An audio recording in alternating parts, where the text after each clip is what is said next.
Younger Artist, 1924. Collected Stories of Franz Kafka. First Sorrow. A trapeze artist. This art, practiced high in the vaulted domes of the great variety theaters, is admittedly one of the most difficult humanity can achieve. Had so arranged his life that, as long as he kept walking in the same building, he never came down from his trapeze by night or day. At first, only from a desire to perfect his skill, but later, because custom was too strong for him. All his needs, very modest needs at that, were supplied by relays of attendants who watched from below and sent up and hauled down again in specially constructed containers whatever he required. This way of living caused no particular inconvenience to the theoretical people, except that, when other turns were on the stage, his being still up aloft, which could not be dissembled, proved somewhat distracting, as also the fact that, although at such times he mostly kept very still, he drew a stray glance here and there from the public.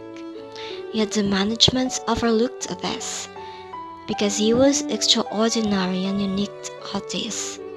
And of course, they recognized that this mode of life was no mere prank, and that only in this way he could really keep himself in constant practice, and his art at the pitch of its perfection.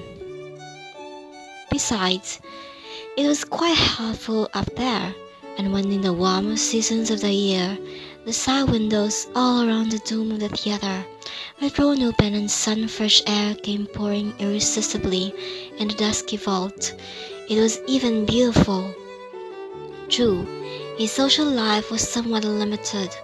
Only sometimes a fellow acrobat swarmed up the ladder to him, and then they both sat on the trapeze, leaning left and right against the supporting ropes, and chatted, or builders' workmen repairing the roof exchanged a few words with him through an open window, or the firemen, inspecting the emergency lighting on the top gallery, called over to him something that sounded respectful but could hardly be made out.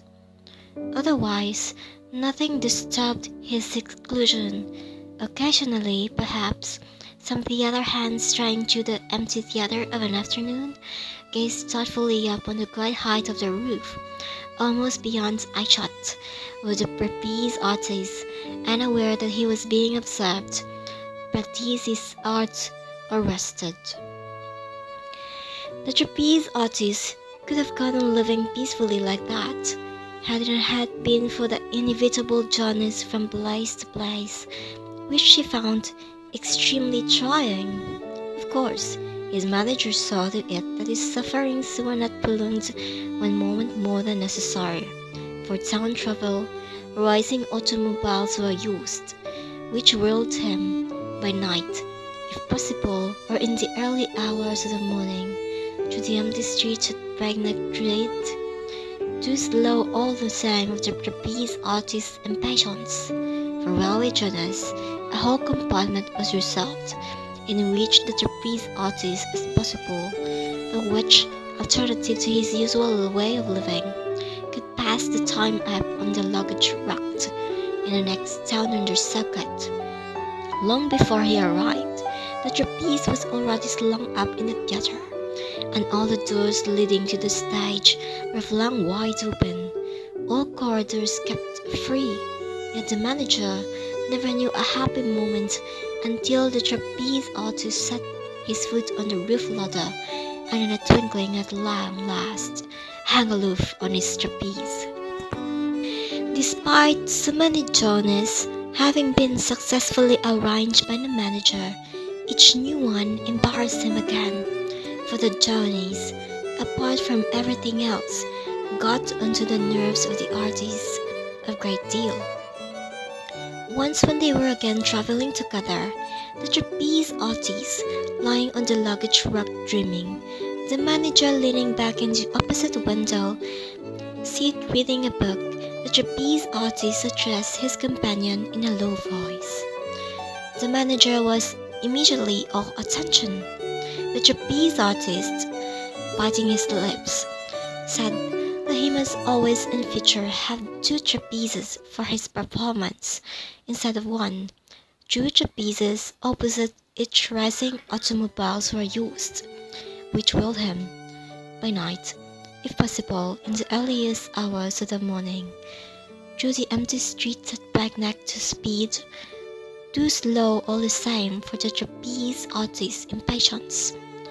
For railway journeys, a wall compartment was reserved, in which the trapeze artist, as a possible throw-wedge alternative to his usual way of living, could pass a time map on the luggage rack and the next sound in their socket.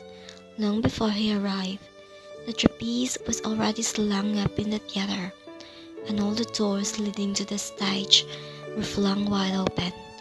All corridors kept free, and the manager never knew a happy moment until the trapeze artist set his foot on the roof ladder, and in a twinkling, at long last, hung aloof on his trapeze. Despite of so many journeys having been successfully arranged by the manager, each new one embarrassed him again, for the journeys, apart from everything else, got on the nerves of the artists a great deal. Once when they were traveling together, the trapeze artist lying on the luggage rack dreaming, the manager leaning back in the opposite window seat reading a book, the trapeze artist addressed his companion in a low voice. The manager was immediately all attention. The trapeze artist, biting his lips, said that he must always in the future have two trapezes for his future performance instead of one. Two trapezes opposite. The manager at once agreed. The trapeze artist, as if to show that the manager's consent counted for little as his refusal, said that never again would he perform on only one trapeze, in no circumstances whatever. The very idea that it might happen at all seemed to make him shudder.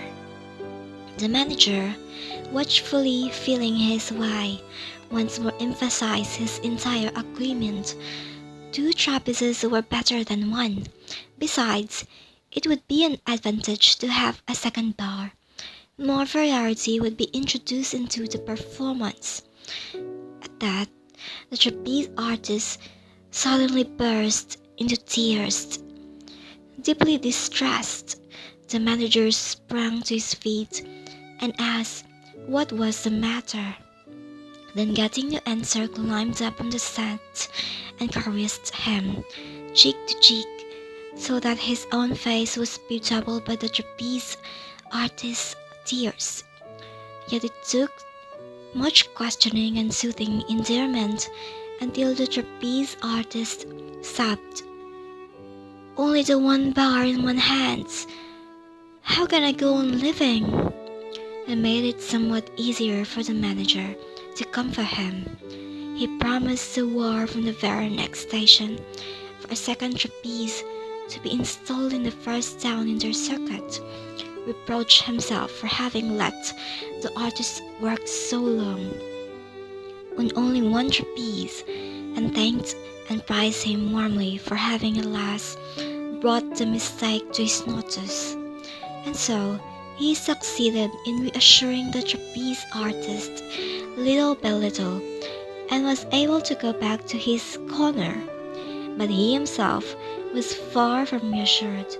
With deep uneasiness, he kept glancing secretly at the trapeze artist over the top of his book. When such ideas began to torment him, would they ever quit, leave him alone? Would they not rather increase in urgency? Would they not threaten his very existence? And indeed, the manager believed he could see, during the apparently peaceful sleep which had succeeded the fit of tears, The first furrows of care engraving themselves upon the trapeze artist's smooth, childlike forehead. Translated by Willa and Edwin Moore.